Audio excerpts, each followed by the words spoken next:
Nesse momento, aqui no Brasil, milhares de estudantes e jovens estão fazendo uma coisa que é um produto típico do Brasil, uma distorção nacional, chamada vestibular. Eu queria que você desse um conselho. É bom explicar o que é um vestibular para ele, né? É um teste de acesso à universidade, desculpa. Imaginei que isso fosse traduzido. Eu queria que você desse um conselho para esses milhares de jovens que estão ansiosos por encontrar um espaço no mercado de trabalho, sobre qual seria a profissão do futuro para eles, uma profissão que lhes desse um futuro mais interessante. Certamente não deve ser arquitetura.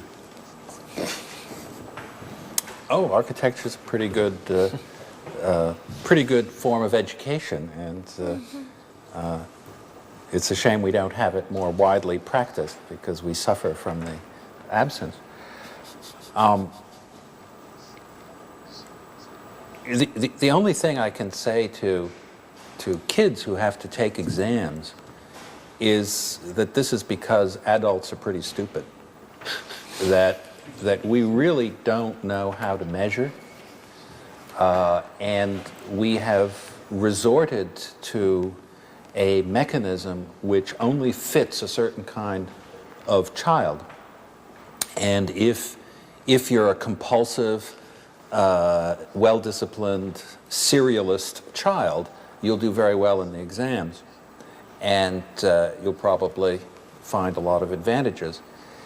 If you're a hyperactive child and you're sort of more of a chaotic thinker, you're not going to do very well in these exams, and it's a sad situation that we have resorted. In fact, it's the only way we were able to do it, and it's sort of almost a phenomenon of the Industrial Revolution. And that in the future, what we're going to be able to do is understand how children learn and the level and ability in different areas by being much more continuous and much more part of the learning process. It's a little bit like sort of just monitoring continuously your own development and your own, like your own health, instead of waiting for a moment in time when we're going to sort of do a particular kind of test.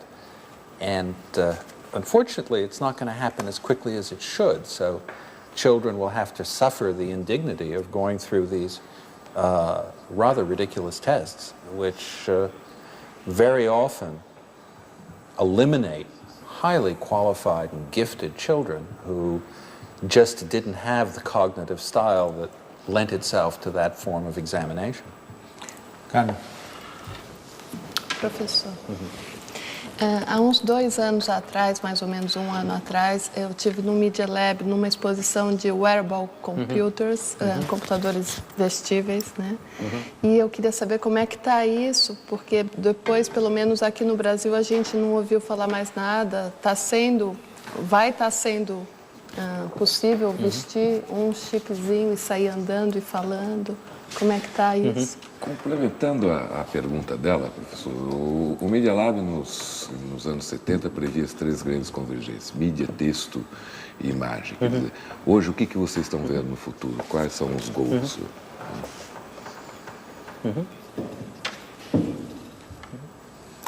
Well, let me talk first about wearables and then about that trend.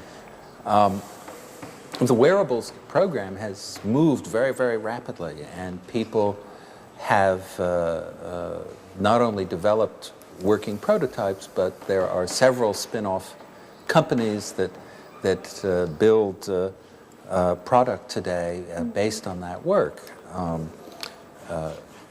What we have been doing to just give as an example, is we've been figuring out how you can actually weave into cloth processors and memory and display technology, and you could actually use the human body to distribute signals.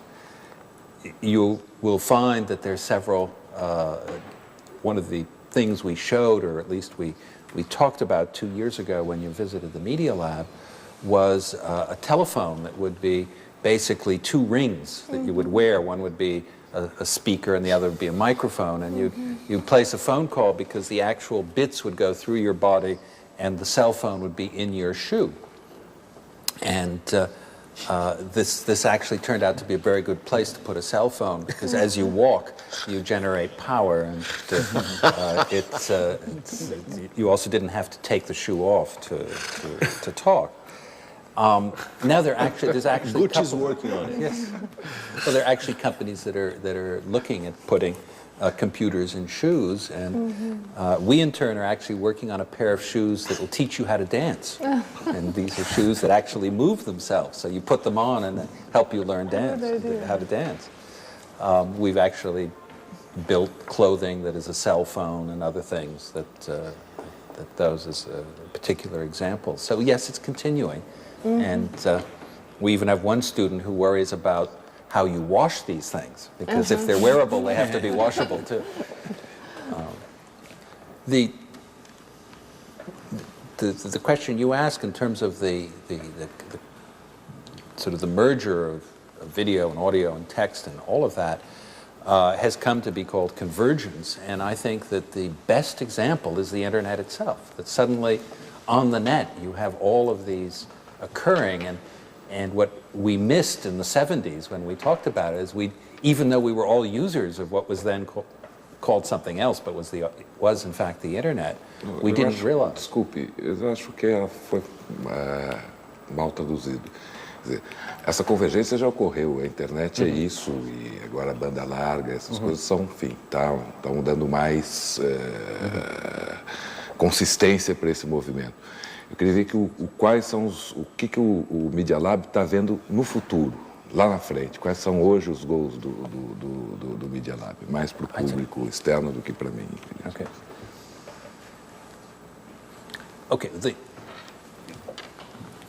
The Media Lab sort of has three sets of goals. One is very much in the subject of how children learn and learning and developing countries and sort of reaching out, making computers affordable, and again, sort of understanding how we learn. And that's a very long-term agenda, which includes in it how machines could learn, because that's a good way of understanding our own learning. A second agenda is what we call things that think, and that is to embed into normal everyday things much more computing, that sort of to take computers out of the boxes that they're in and weave them into the fabric, both literally and metaphorically, of the world around us. And this is a form of computation. It'll be very small. It'll almost be more like dust than it will be sort of boxes, and everything that's electronic will communicate with everything else that's electronic. And sort of the embedding of intelligence in normal everyday things is sort of like a second agenda and second goal. The third is much more in line with what we've done perhaps historically, and that is to look into the future of computer systems that are, for example, much more understanding of their own content. Common sense is a perfect example. A dog today has more common sense than a computer. And can we understand the nature of these systems, whether that includes new display technology as well, whether it includes digital holography, whether it includes all of the other things that we love to work on? It's still about sort of information and information processing and building systems that can understand content. And that's a very long-term agenda. O livro que o senhor publicou, que traduzido em português como Vida Digital, que é um livro de 95, menciona muito dessas expectativas de que o computador se torne mais amigável, digamos assim, que adquira mais senso comum, que seja capaz de entender algumas das nossas necessidades básicas e elementares, como o fato de estar de bom humor ou de mau humor, por exemplo. No entanto, o que se passa na indústria da informática, da qual eu sou um mero usuário, é que a cada período de ano, mais ou menos, eu me deparo, sempre nas grandes feiras de computador que acontecem aqui, com novas máquinas que são muito mais velozes, muito mais potentes,